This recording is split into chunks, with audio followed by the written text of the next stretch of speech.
Okay, right. Hello. I think we're now live on Facebook. I'm using some new software for the first time, or the first time in a long time, and I hope this should work fine. It's just been updated. So some of you may have seen that this morning, 8 hours ago, as Facebook tells me, I put out a little post saying I was looking for coaches. And I realized I was kind of vague. I didn't realize it at the time, not intentionally, but I was looking for 5 coaches because I thought it would be really fun to coach different coaches. And so what I find is that I end up having a lot of conversations with coaches from this group and coaches in general around their coaching practice. And, Anke, you and I spoke last year, I still remember. Yep. And sometimes it's helpful, sometimes it's not. But I think most of the time it's helpful for the coaches that I'm coaching. And what I realize is that those conversations are happening in isolation. And so quite a lot of the time I'm having the same conversation with lots of different coaches. And if I'm honest, I was a little reluctant to coach coaches, in this format because everyone has an opinion of how it should be done or what it should be done. And part of me was scared of the 3P police, but I'm kind of letting a lot of that go. And I'm coming back to, would this be useful? Would this be helpful for people? And I really think it would be. So I want to do 5 of these over the next 5 days, or let's see what occurs. That was my thought, and I thought if I coached people on real issues, real practical stuff that's happening in their business, and I might point to the principles, and I might not. I might just point to practical stuff. Then I thought it would not only be helpful for the person being coached, but I thought it could be really, really helpful for other people too, who would be checking it out. So this is the first one.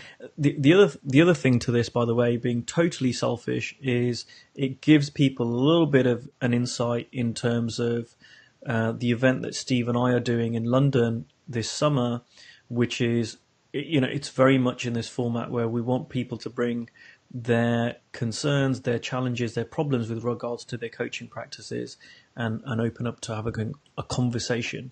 So without further ado, Anke, what would you like to talk about that, I might be able to help you with today? First of all, thanks so much for having me. That was really quick. That's something for action taking. Brilliant.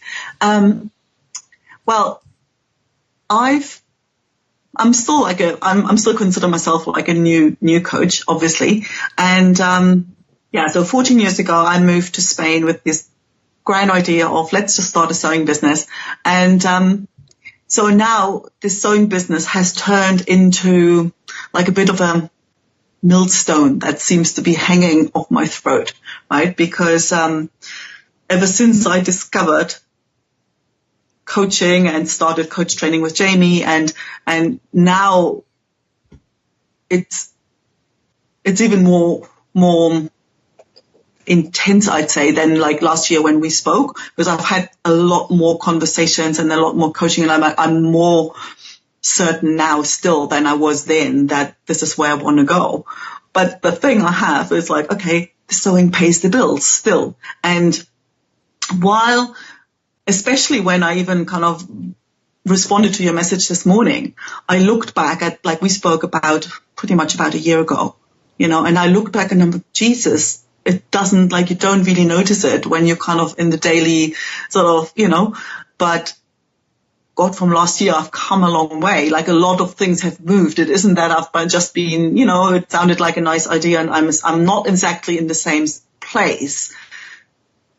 But just the last couple of weeks when sewing crazy season has started to hook in, I really thought, oh, here we go again. And I thought I wasn't going to have to go through another heavy sewing season because I was hoping I would make more of my income from coaching by now. And I'm thinking, well, while I'm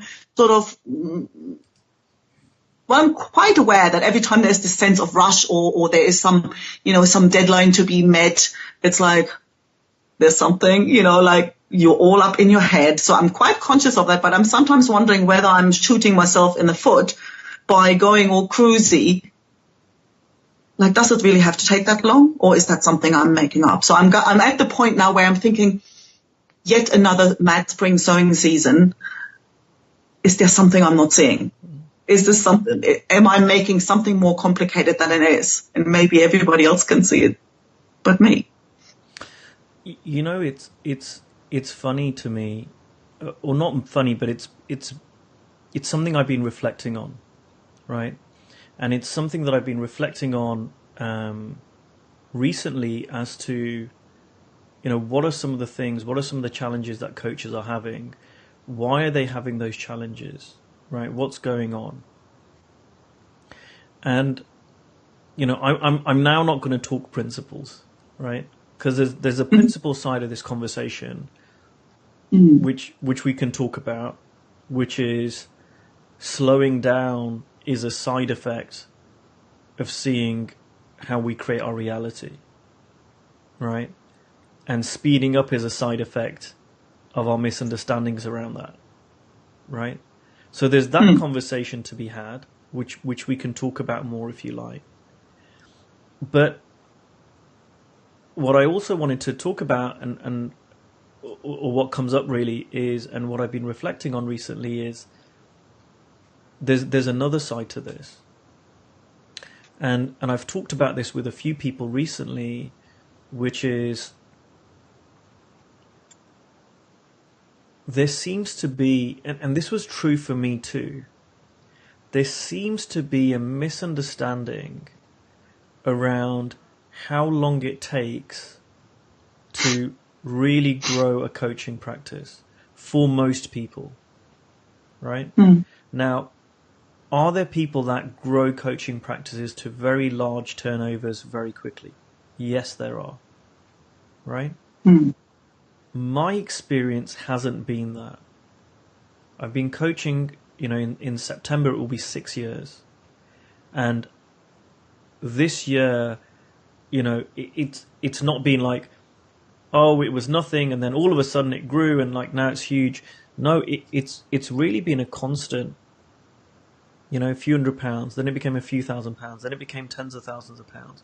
And it's just been slowly growing, another 20%, another 30%, right? Sort of thing, year on year for me. And, again, I don't know if this is true. I'm just sharing my experience. What I've seen is that for people who, maybe don't have a background in HR and a big network, who maybe weren't CEOs or, sometimes you have these exceptions. But if you're just kind of like, I'd say an ordinary person, right, a normal ordinary person, then it takes time. And I don't know if this is true, but one of the things that I was reflecting on was, there's an awful lot of marketing that I came across, which I kind of tend to ignore most of it now, but there was an awful lot of marketing when I was starting out, which was like, do this online program, you will be a certified coach within 6 weeks or 12 weeks, right? do this online program, learn how to create clients via video, right, was one I remember, and create a 6-figure coaching practice within 12 weeks or 6 weeks, right? Learn how to, sign up to my 3-month program and learn how to sign up £50,000 clients, right? So there are a lot of messages that we're getting that, it's just one thing you need to get, and if you get that one thing, then you're going to be making all of this money. And that hasn't been my experience, right? It really hasn't. It's been a step-by-step process. And as I recall, Anke, this is what we talked about a year ago, right? Yeah. It's kind of the same conversation, that it's a step-by-step process. and the more we do, the more we learn. I remember speaking to someone many years ago, and maybe they'll be in the group, I don't know. Maybe they'll watch this, I don't know. But I remember speaking to someone many years ago, and they said, I'd like to be a coach. They go, I don't have a lot of time. And I said, oh, well, tell me. And they're like, well, I've got a young child, or I've got a young family, and this and that. But I've got like 3 hours on a Thursday between, 1 and 4, right? And I want to start a coaching practice. And this was serious. And they really thought that they could to do this in kind of 3 hours a week. All these people that have very little time. And, for me, what I say to people, and some people really don't like me saying this, but I say, it's likely that you're going to struggle, right? Because if you've got such little time, and in that little time, you've got to fit in having conversations with people, right? Also reaching out to people, reading whatever stuff that is refreshing your mind, jumping onto things like this, that's a lot to do within 3 hours a week. And we wouldn't expect if someone turned around and said, hey, Anke, I'm thinking about a career change. I want to be a doctor, right? I've signed up to the Open University. I'm going to do distance learning. So I can take as long as I want to do this degree, but I'm only going to spend 3 hours a week on it. You'd be like, it's going to take you 15 years to finish the course, right? Yeah. Or accountancy or anything else. Now, the problem with coaching, or it's not a problem, but the curiosity with coaching is because there's not a fixed, like with medicine, right? There's kind of a standard, like this is a medical degree, you do this and that's it. With other professions, whether it's law, whether it's accountancy, whether it's being a medical doctor, dentistry, there's a kind of a pretty agreed upon agenda or curriculum. And with coaching, it doesn't tend to work that way. With coaching, we make our own curriculum, right? And so this is true even within the 3 principles, right? Because I went out and as you know, I kind of did a lot of work with Jamie, but then I also hired Keith Blevins. So I learned a lot from Jamie and then some of the people he was bringing in and him. And then I'd work with Keith and I was like, oh God, now I'm learning more. And then I worked with Chip Chipman and I was like, oh, okay, this is kind of bringing a different angle. Then I worked with Dickin. All right, I'm now working with Keith again. And I'm constantly learning, right? Not because there's a set curriculum and I need to get through X number of modules, but I see that the more that I learn, the deeper I go, right, the more I'm able to help my clients. I also read, as you can probably see behind me, like a bunch of books, right? Some of them are 3P books, some of them are not. But again, they help me, and I see it as almost a kind of never-ending journey, but not a never-ending journey because I'm not enough, right? Yeah. Oh. Right. I really encourage people to coach, like we spoke about last year, coach from day one. If you know something that can be useful, share it, don't hold back. But there's another part that it's an ongoing journey. Now, there's that piece around the kind of the certification or the knowledge, right? But then there's a second piece in other professions, whether it's a doctor, a lawyer, an accountant, there tends to be a really set path of mentorship or apprenticeship, where you are learning from a more senior person, right? So if I did a law conversion course, I've got a degree. If I said I want to go into law, and maybe I did a year-long, really intensive conversion course, I'd then have to pass some exams, right? So maybe that takes me 2 years. I think I might be wrong, but in the UK. Then I just have my qualifications. I've then got to go and get a job.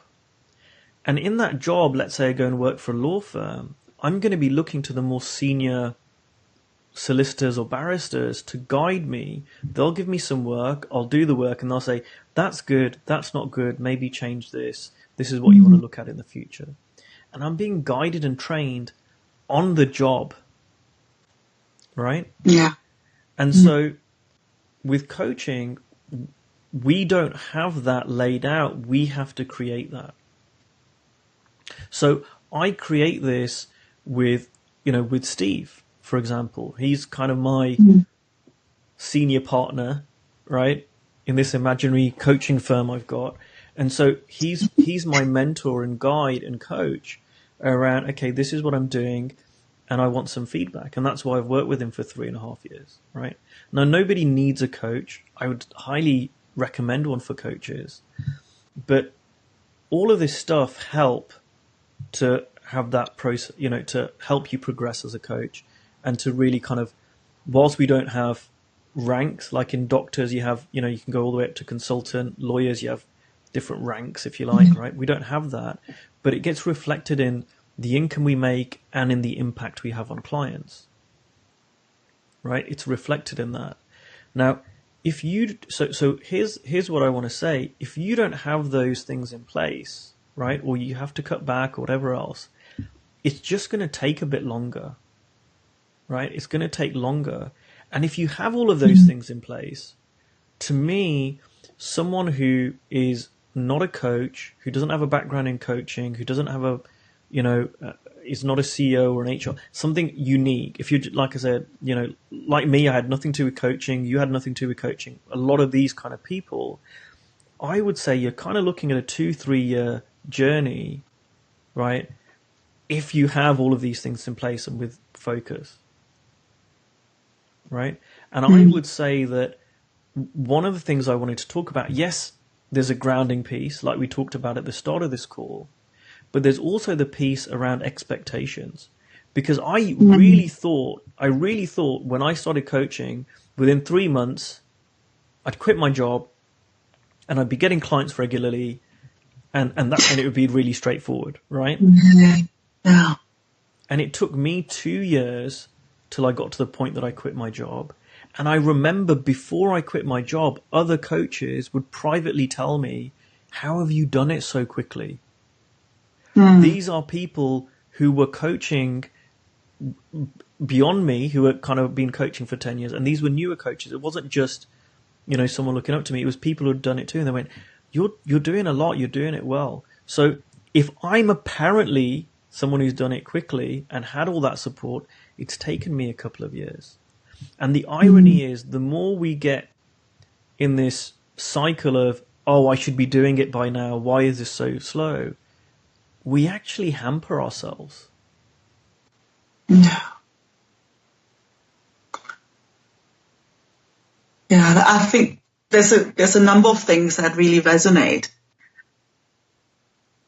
The sense of, oh, for God's sake, I'm still here. It's kind of, typical thought in the moment. It does come and go, right? I find it more difficult to concentrate on the sewing because sort of the heart's not in it anymore. And it's like a sort of a pain in the ass that I kind of need to get out of the way. But yeah, I guess that's the part we talked about before, like the sewing business didn't kind of go from consistent clients all the time from day one either. So, I mean, that also took a while. But I never really thought of it that way, that if I have that much time taken up by something else that I can't just drop, that it makes sense that it takes some time. Yeah.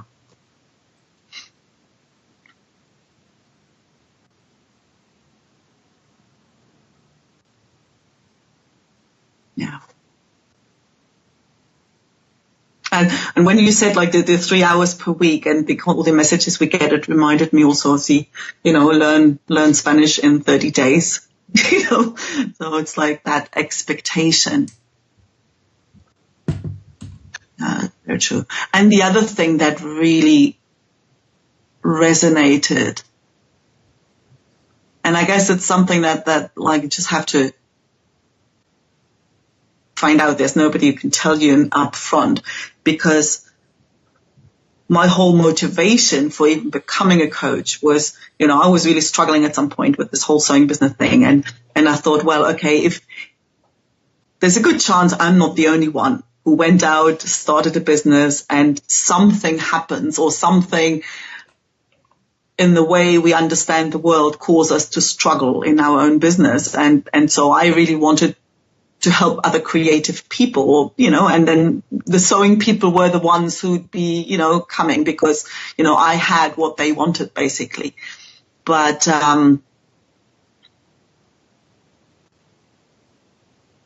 that's something that really kind of sparked when you said, people who kind of come out of the world, there were CEOs and they come out of a different circle.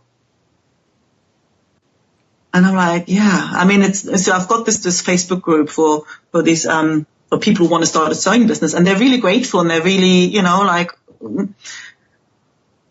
but just to get them, I managed to do 3 live coaching sessions like this one. I managed to do 3. Everybody else goes really shy, right? It seems to be not a group of people who's ready to, they want this sewing business, but to really step up and, and show up. It seems that it's not the group of people who, and I've got I don't know, 2,000 people in that group. So it's not that there's only 3 people and just those 3 are really shy. There is a fairly large group of people. And even offering to record a success story is okay. If you don't want to share your struggles in front of everyone, why don't you share your successes?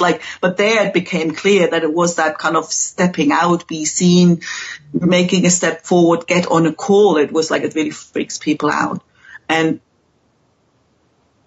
I've just yet a few weeks ago that I came to the thought that actually all this tech stuff, I really love it. And what made me think that I can't bring that in? And I find it's so much easier to get people on a call. And I'm thinking maybe I've been sort of barking up the wrong tree for the last year, looking to help a group of people who don't want to be helped, or at least not in that form. But then again, that's valuable information, and there's nothing where I could have thought, should have known that. Until you go out, try, you can't. And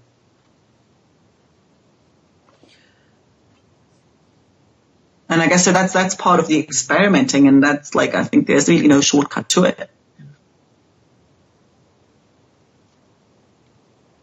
Do you want me to share something that might be helpful with regards to your online community for sewing professionals? Oh yeah, for sure. One thing that's useful is to see that not everybody, is comfortable being visible, like you said, right?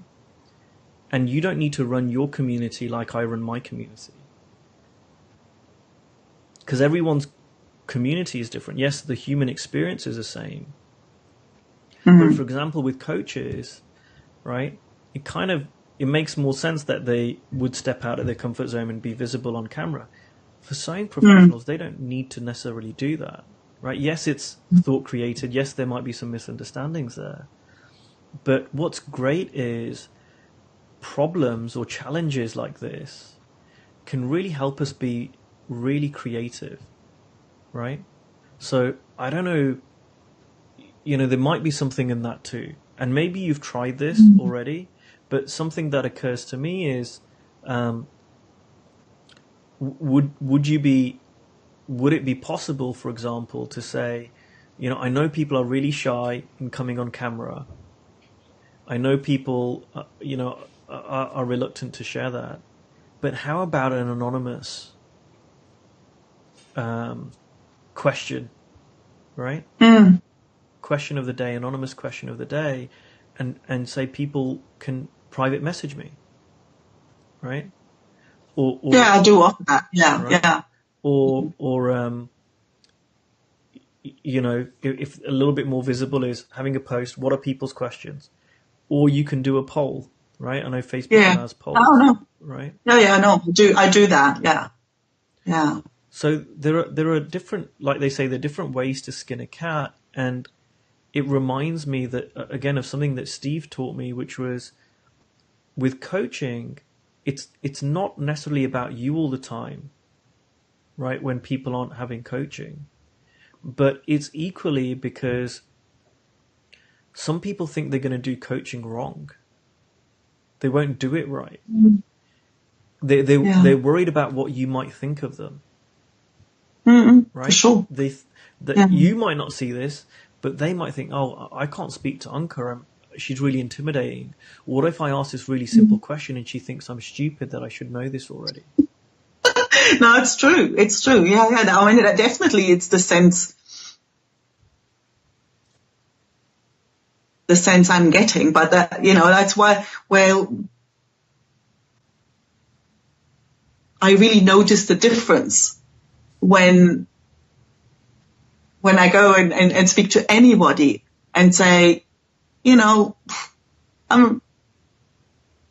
making this tech stuff simple, because what we do first is kind of figure out what is it actually that you want, and take a step back, and and it's amazing how quickly people go, I want that, I want to get in touch with you, and I'm going to be your client, like whether they end up turning into clients or not kind of doesn't really matter, but the I want that is like a totally different. It's so much easier. When I say, oh, do you want to talk about that? Oh, yes, please, let's schedule a call. Whereas like with the sewing ladies, it's almost, and I guess, I don't know whether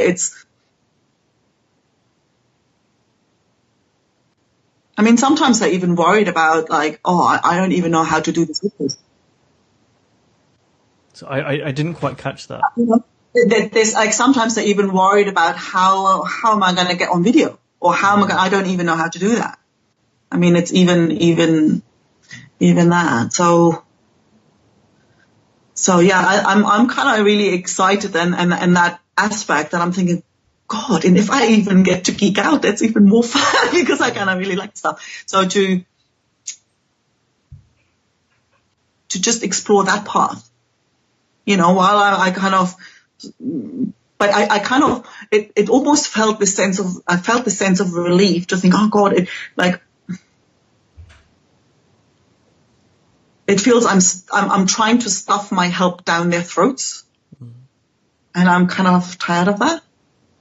I just say, okay, here's the group. I'm going to keep the group running, support whatever, but yeah, there's definitely the sense of relief. At the moment, I thought, well, okay, I'm not going to. That's actually quite an interesting. We'll see what happens out of that, because that's usually the moment when stuff happens. The moment I'm thinking now, they're dear to my heart because like they're like me 10 years ago. So I'm definitely going to keep supporting there, but it will be interesting to see them, because I'm feeling like, yeah, what's really changed is I'm kind of discarding them now as potential coaching clients. And that's funny, because usually, like when you kind of go down, whatever, that'll be interesting to see what happens out of that, because that's often when stuff starts to happen, the moment you stop trying so hard.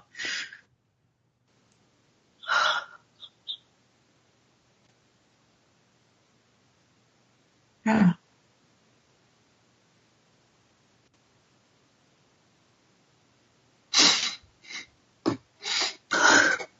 Oh, that's it. That's hit the spot. That's hit the spot for sure.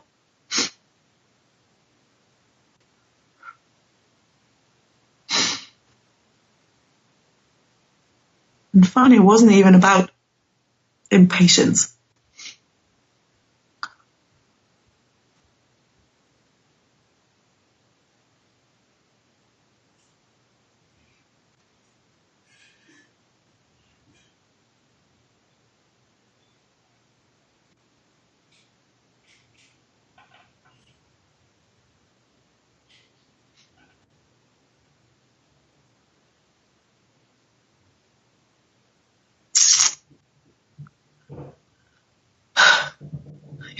It kind of feels as if that whole group thing, that there was more of an agenda in there than I would have wanted to admit to myself.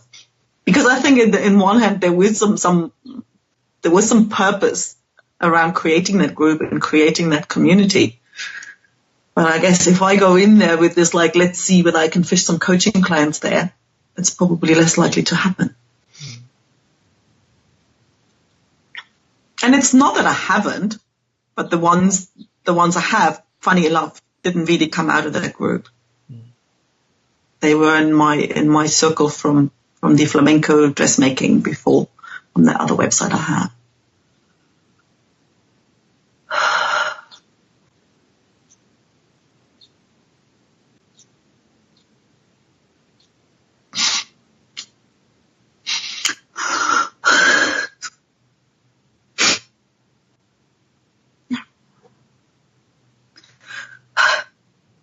I can definitely feel a weight dropping off.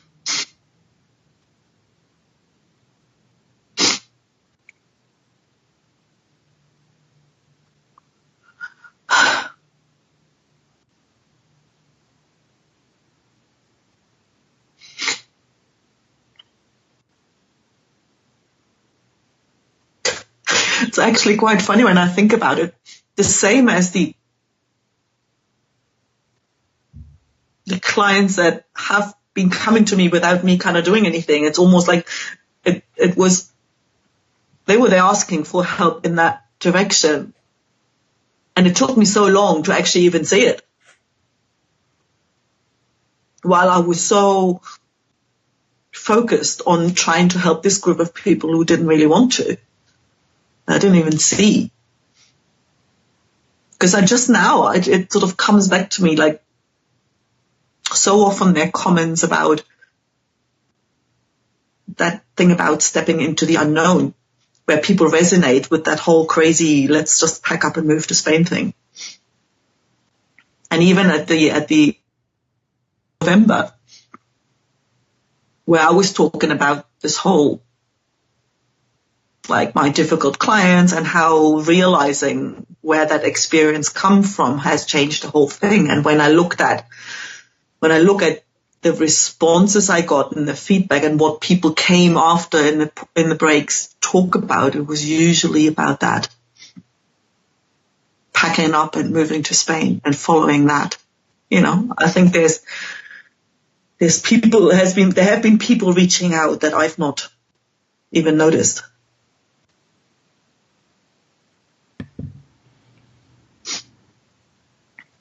Well, I'll just say this, that, you know, Steve and I created a video last year. We did a Facebook Live on coaching being a relationship business. Mm. And when you have an agenda, that just gets in the way of relationship. Yeah. Right? Like, it's fine to have an agenda, but if you're bringing that into it, like, I'm not saying don't go out thinking I can serve people and, you know, I'd love to create coaching clients, because that kind of silly too. But if you bring that agenda into any conversation, people feel that, and it gets in the way of relationship. It gets in the way of connection. Mm. And it doesn't surprise me that it sounds like the clients that you have created, or the ones that have signed up with you, are people that had that stronger connection, that stronger relationship, that stronger, you know, interaction with you, that were closer to you. Oh yeah, for sure. Right. And for also sure. When you drop that agenda, you know, you said you didn't see it, you'll start to see that more and more. Again, it's something that Steve's helped me with, that sometimes I'd talk to him about a client and I'd totally miss something. And he's like, whoa, back up. Are you not seeing what the clients are really saying to you? Or the potential client? Are you not seeing that they're saying, help me? Yeah. I think, like, now it's something that really literally occurred to me in those last few minutes. The same as it has happened with people who are like, oh God, this tech stuff totally freaks me out. I don't even know where to start. You know, where it's like the most natural thing. Oh, I can help you with that. You know, and how natural that feels, because it's like, and I've had that. And even with that thing about, like, I'm stuck in my job and I don't know, how did you do that? when I'm now thinking how often people have asked, how often people have indicated that they resonate with that part of the story. And I never heard anything in there, really. So I was so focused and I was so kind of looking in this direction that I didn't really see anything else.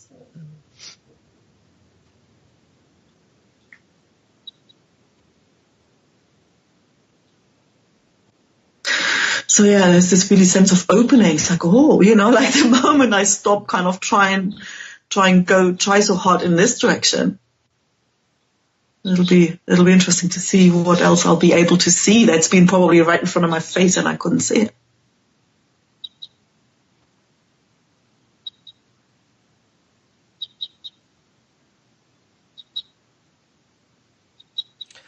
I know we could keep going on for a long time, but I wanted to try and keep this for about 30 minutes to keep them later sessions. So are we okay just to pause there? Brilliant. Yeah, perfect. Thank you so much. Great. If there's anyone else that wants to do this, like I said, I thought I'd just play around with this, do 5 of these, 5 days, 5 different people. I don't know if I can. I don't know if we'll be able to fit everyone in on the time or not, but I've really enjoyed this. I hope it's been really useful for you, Anke. And I've been super more of these. Thank you. Yeah, definitely. All right. Thank you so much.